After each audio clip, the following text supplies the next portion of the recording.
morning, boys and girls. I wanted to get on here today and read you another book. Today we're going to read Magic Treehouse number 3, Mummies in the Morning. I hope you guys have been enjoying the books.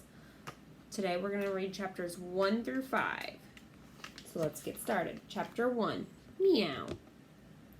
"It's still here," said Jack. "It looks empty," said Annie. Jack and his 7-year-old sister gazed up at a very tall oak tree. At the top of the tree was a tree house. Late morning sunlight lit the woods. It was almost time for lunch. "Shh," said Jack. "What was that noise?" "What noise?" "I heard a noise," Jack said. He looked around. It sounded like someone coughing.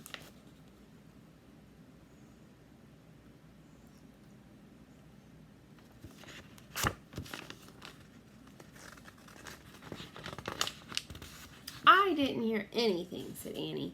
"Come on, let's go up." She grabbed onto the rope ladder and started climbing. Jack tiptoed over to a clump of bushes. He pushed aside a small branch. "Hello," he said. "Anybody there?" There was no answer. "Come on," Annie called down. "The treehouse looks the same as it did yesterday." Jack still felt that someone was nearby. Could it be the person who'd put all the books in the treehouse? "Jack!" Jack gazed over the top of the bushes. Was the mysterious person watching him now? The person whose name began with M? Maybe M wanted the golden medallion back, the one Jack had found on their dinosaur adventure. Maybe M wanted the leather bookmark, the one from the castle book. There was an M on the medallion and an M on the bookmark. But what did M stand for? "Tomorrow I'll bring everything back," Jack said loudly. A breeze swept through the woods. The leaves rattled. "Come on," called Annie.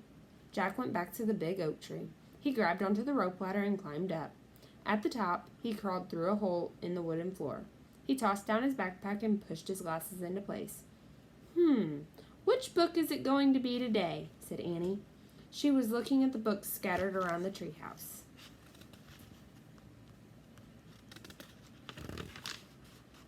Annie picked up the book about castles. "Hey, this isn't wet anymore," she said. "Let me see." Jack took the book from her. He was amazed. It looked fine. Yesterday, it had gotten soaked in a castle moat. The castle book had taken Jack and Annie back to the time of knights.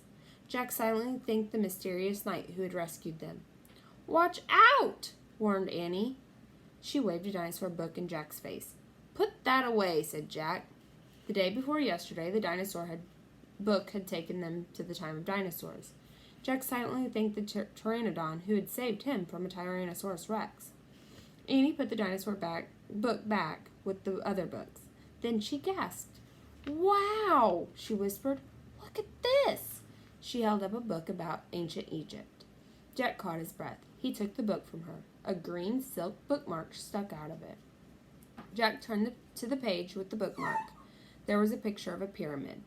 Going toward the pyramid was a long parade. 4 huge cows with horns were pulling a sled. On the sled was a long gold box. Many Egyptians were walking behind the sled. At the end of the parade was a sleek black cat. "Let's go there," whispered Annie. "Now." "Wait," said Jack. He wanted to study the book a bit more. "Pyramids, Jack," said Annie. "You love pyramids." It was true. Pyramids were high on his list of favorite things. After knights, but before dinosaurs.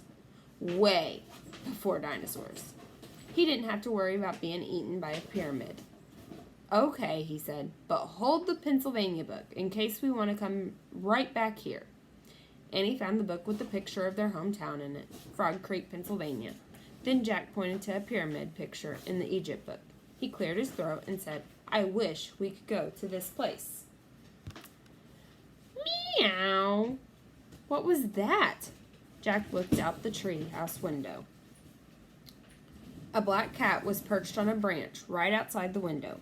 The cat was staring at Jack and Annie.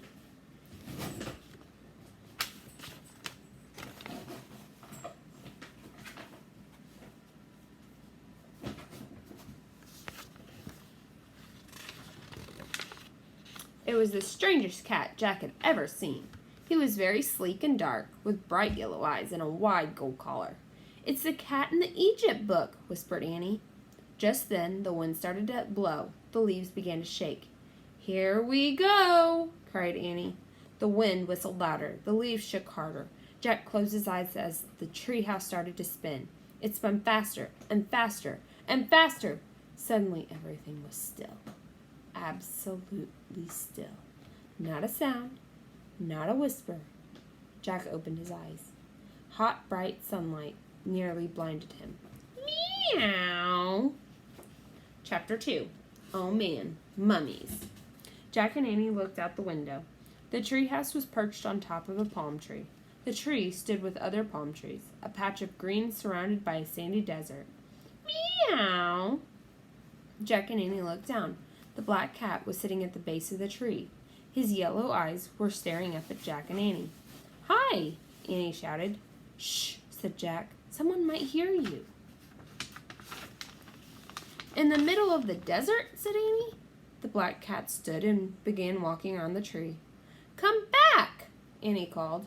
She leaned out the window to see where the cat was going. "Oh, wow," she said. "Look, Jack." Jack leaned forward and looked down. The cat was running away from the palm trees, toward a giant pyramid in the desert. A parade was going toward the pyramid, the same parade as in the Egypt book.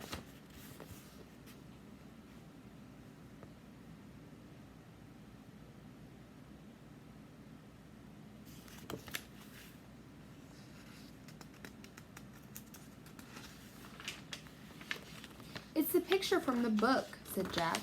"What are those people doing?" asked Annie. Jack looked down at the Egyptian book. He read the words under the picture. When a royal person passed away, a grand funeral procession took place. Family servants and mourners followed the coffin. The coffin was called a sarcophagus. It was pulled on a sled by 4 oxen. "It's an Egyptian funeral," said Jack. "The box is called a oh, forget it."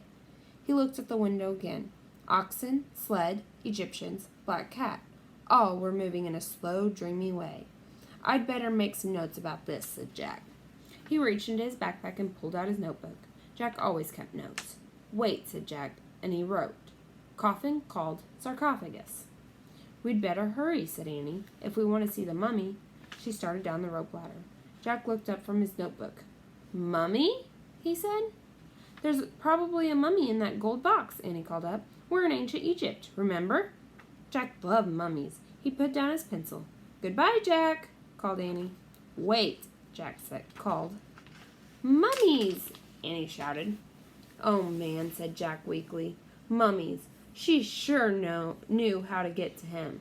Jack shoved his notebook and the Egypt book into his backpack. Then he started down the ladder. When he got to the ground, he and Annie took off across the sand. But as they ran, a strange thing happened. The closer they got to the parade, the harder it was to see it. Then suddenly, it was gone.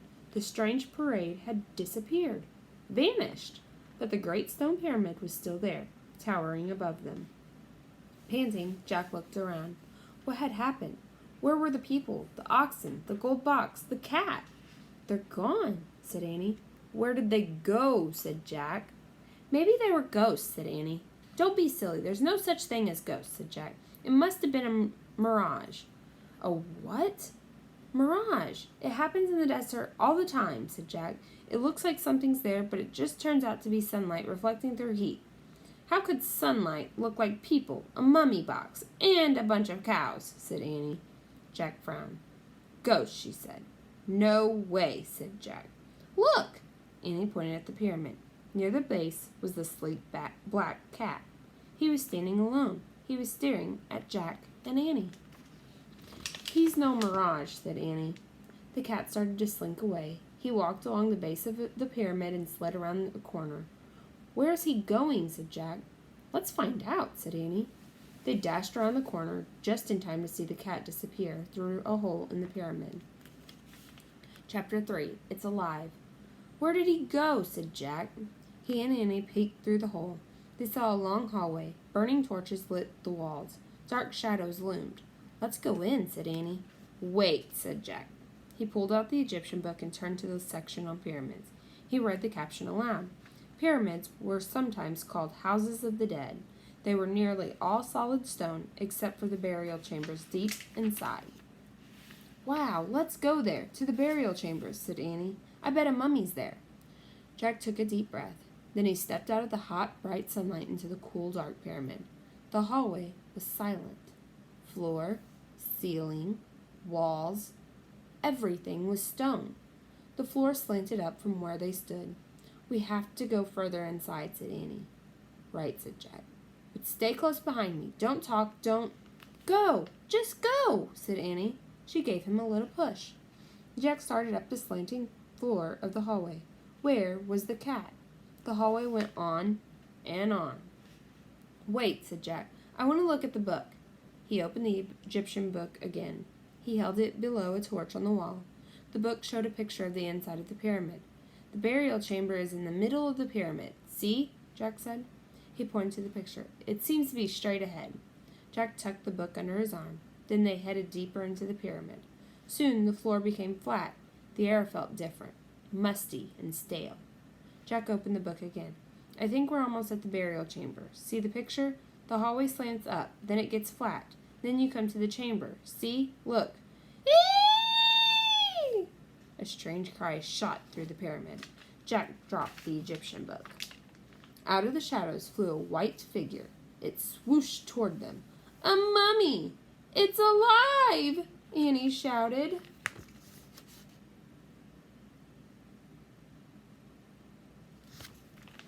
Chapter 4. Back from the Dead.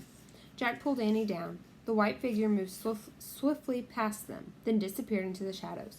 "A mummy," said Annie. "Back from the dead. Forget it," stammered Jack. "Mummies aren't alive." He picked up the Egyptian book. "What's this?" said Annie. She lifted something from the floor.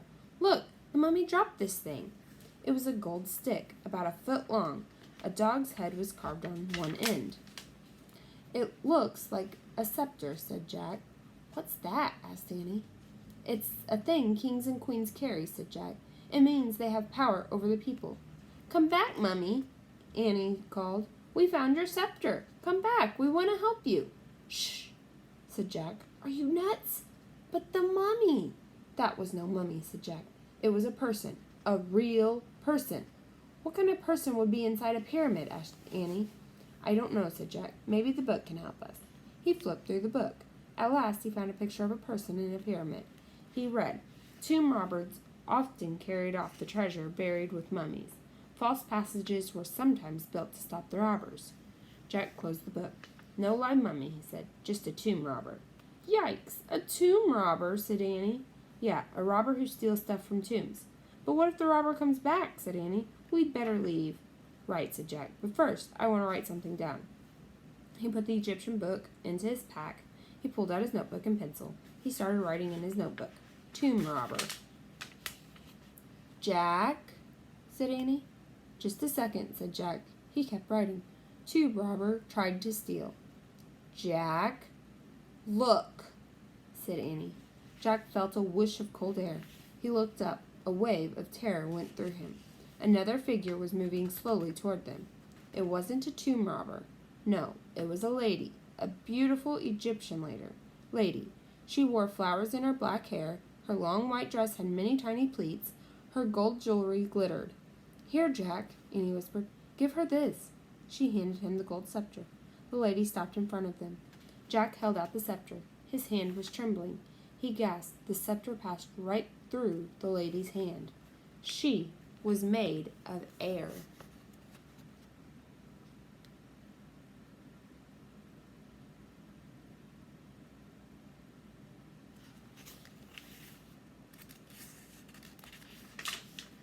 Chapter 5. The Ghost Queen. "A ghost," Annie whispered. But Jack could only stare in horror. The ghost began to speak. She spoke in a hollow, echoing voice. "I am Hutepi," she said, "Queen of the Nile. Is it true that you have come to help me?" "Yes," said Annie. Jack still couldn't speak. "For 1,000 years," said the Ghost Queen, "I have waited for help." Jack's heart was pounding so hard he thought he might faint. "Someone must find my Book of the Dead," she said. "I need it to go on to the next life." "Why do you need the Book of the Dead?" asked Annie. She didn't sound scared at all. It will tell me the magic spells I need to get through the underworld, said the Ghost Queen. The underworld? Said Annie. Before I journey on to the next life, I must pass through the horrors of the underworld. What kinds of horrors? Annie asked. Poisonous snakes, said the Ghost Queen. Lakes of fire, monsters, demons. Oh. Annie stepped closer to Jack. My brother hid the Book of the Dead, so tomb robbers would not steal it, said the Ghost Queen. Then he carved his secret message on the wall, telling me how to find it. She pointed to the wall. Jack was still in shock. He couldn't move. Where? Asked Annie. Here? She squinted at the wall. What do these tiny pictures mean? The Ghost Queen smiled sadly.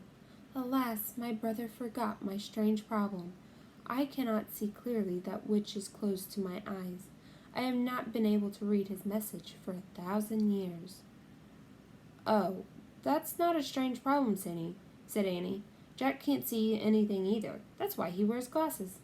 The Ghost Queen stared in wonder at Jack. Jack, lend her your glasses, said Annie. Jack took his glasses off his nose. He held them out to the Ghost Queen.